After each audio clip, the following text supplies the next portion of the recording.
What's up, fellas? My name is Tucker, and in today's video, we're going to be talking about the Toronto Raptors and their offseason. I've been getting a lot of questions lately, Twitter, Instagram, live streams, things like that, in the comments of these videos. People are asking me, hey, what should my team be doing this offseason? A lot of Bulls questions, lots of Pelicans questions, and a lot of Raptors questions. So in today's video, we're going to be covering the Raptors, what their offseason looks like. It's a pretty interesting one. They've got a lot of different options. Of course, we're going to be monitoring the Kyle Lowry situation. They got some good lottery luck. This is a team that we're used to being very, very successful. Very good coach, very good front office, arguably the best development team in the entire league. So what they do with their offseason is really going to inform what's going to happen for them over the next couple of seasons, and that's what we're going to be talking about in today's video. So let's go and get into it. Okay, Toronto, as always, we'll begin with the payroll sheet. And when you're looking at some things for them this offseason, there's two really critical points when it comes to free agency. One is Gary Trent, a guy that they got in the Norman Powell trade in the middle of the season. He is a restricted free agent this offseason, someone they're definitely going to be looking to re-sign. And then the other guy, of course, is Kyle Lowry. We'll get to the free agency stuff here in a little bit, but let's just review the roster as a whole. Just those are the two guys we're keeping an eye on free agency-wise, right? So Toronto obviously did not have a fantastic season. It was a weird year. They were playing their games in Tampa. They didn't make the playoffs. They were hurt all the time. They dealt with a lot of protocol stuff, and by the end, it became pretty clear that the best option for them was just to kind of not tank, but try and get the best draft pick possible. They ended up with, I believe, the fourth pick in the draft, which is going to be hugely helpful for them this offseason.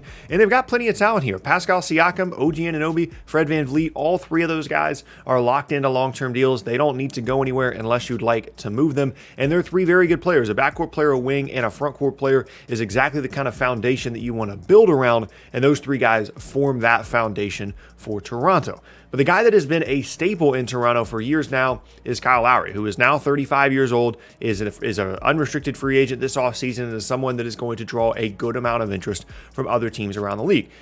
And I think what Toronto should do, as well as what will actually happen, kind of line up here.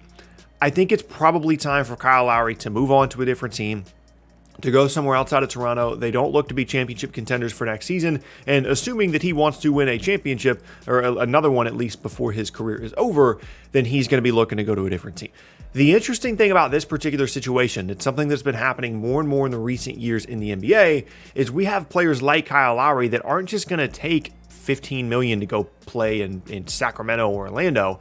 They are, they built up so much equity with the team that the team is going to be invested in making sure that Kyle Lowry goes to a team in a situation where he is successful and happy. And that also helps them because then they could potentially sign and trade Kyle Lowry. So what I would expect for him is a sign and trade rather than signing an outright deal with the team around the league, but I do expect him to leave Toronto. Some teams to keep an eye on here in possible Kyle Lowry sign and trades. The Lakers, of course, are always going to be on the radar. There was a Lowry trade structured during the year that never came to fruition, but he is certainly someone to keep an eye on, potentially going to LA. There's obviously not a ton of assets there with the Lakers, but they always end up making some kind of move that surprises us. Maybe bringing in Kyle Lowry is one of those. The Clippers are certainly another option, a team that needs help in the backcourt for sure. And then probably the easiest fit is in Philadelphia. Philadelphia has multiple different trade options here for Kyle Lowry. Kyle Lowry is someone that has been linked to them, someone that would work really well for them, someone that we know that GM Daryl Morey really, really likes. That is certainly a fit that not only I think is realistic, but also one that I would like to see. Now, does that entail a larger Ben Simmons trade? Potentially. If I'm Philly and I'm looking around at my Ben Simmons trade options and I'm looking at like CJ McCollum and Malcolm Brogdon, I wouldn't get too far down the list before I would come to the conclusion that I'd probably rather have Kyle Lowry, because given Lowry's age, I feel like if I'm trading Simmons, I'm getting Lowry and I'm getting other stuff from Toronto in a Simmons trade. Now, I don't think I'm getting the fourth pick in the draft or anything, but I can get some other stuff from Toronto in addition to Lowry, and then Philly gets a player in Lowry that solves their backcourt issues immediately, assuming that he's healthy, he's ready to go. Yes, trading for a 35-year-old is a bit questionable, but just ask Phoenix how that's going for them with Chris Paul. It works out pretty well sometimes when you're dealing with smaller guards that have proven to age well, and Lowry is one of those guys. He can play make, he can shoot, he can play on and off the ball, he can allow Tobias Harris to be an all-ball guy if he wants to, he can defend well, he brings incredible playoff experience, championship experience, a huge gift there for Toronto, for Philadelphia. And then Toronto, like I said, you get value out of a guy that made $30 million this year, that's going to be going to a new team as an unrestricted free agent. You can get value out of him, whether it's Simmons or not. I think it would be really cool if it was Simmons, because I think if there's any team around the league that's going to be able to fix this guy, it's going to be Toronto, maybe a handful of other teams, but they have proven to have one of the best development programs in the entire league. Simmons in Toronto sounds cool with me. But regardless, I think Kyle Lowry is going to get moved. The other guy here is Gary Trent. Like I said, restricted free agent, someone that I think is going to, earn a significant amount of money here. I don't think there's any way Toronto lets him leave. He's a very good shooter, a very good defender, and just kind of an ideal role player guy with a little bit of upside to do more. And there's a reason they traded for him and traded away Norman Powell, who's a good player. And that's because they know that Gary Trent, at just 22, 23 years old, has the ability to grow and improve alongside OG, alongside Siakam, alongside Van Vliet. They're definitely going to look to re-sign him. The problem is, let's assume that they do re-sign Gary Trent to a $10 to $12, $13 million deal, a year deal, There goes all their cap space, right? And so the moves that you can make in an immediate sense if you're Toronto this offseason is to sign and trade Lowry, to re-sign Gary Trent. Then at that point, you are at the salary cap, and you can bring in guys on exceptions and things like that. But the other big move here is having the 4th pick in the draft. The way this works out is assuming that the draft goes chalk at the top, 1, 2, and 3. There's a lot of variance here, but the assumption that I'm kind of understanding here is that we're going to go Cunningham, probably Mobley, and then probably Jalen Green. 2 and 3 might flip, but regardless, it looks like Toronto could be looking at potentially Jalen Suggs here. But regardless what happens, they're pretty much guaranteed, they are guaranteed to have a shot at either one of the Jalens or Evan Mobley. Any one of those guys would be a nice fit with this team. That's the nice thing about where Toronto's at right now, is the guys that they have that they're committed to long-term have versatility, can play up or down positions, and so they're not like locked in to taking any single position in this draft. If they want a guy that can really score, cool. If they want a guy that's more of a combo guy, cool. If they want a player that plays in the front court, that's fine too. Plenty of versatility here, and that 4th pick is certainly going to help them. And I'm really excited that they ended up with such a high pick because, again, the development program they've had in place for years in Toronto has proven that it works. Nick Nurse is one of the best coaches in the league. They have one of the best front offices in the league as well. They're going to be fine once they start bringing in some more talent. But I think it's clear at this point that it is time for a new era of Raptors basketball that Kyle Lowry is probably not going to be a part of. They can always, if they don't get a trade offer that they like this offseason, they can always talk to Lowry about bringing him in on another, big money deal for a year. They just did it where they signed him for 30, maybe they signed him for 20, and then they look to trade him at the deadline potentially. But it kind of seems like things have run its course.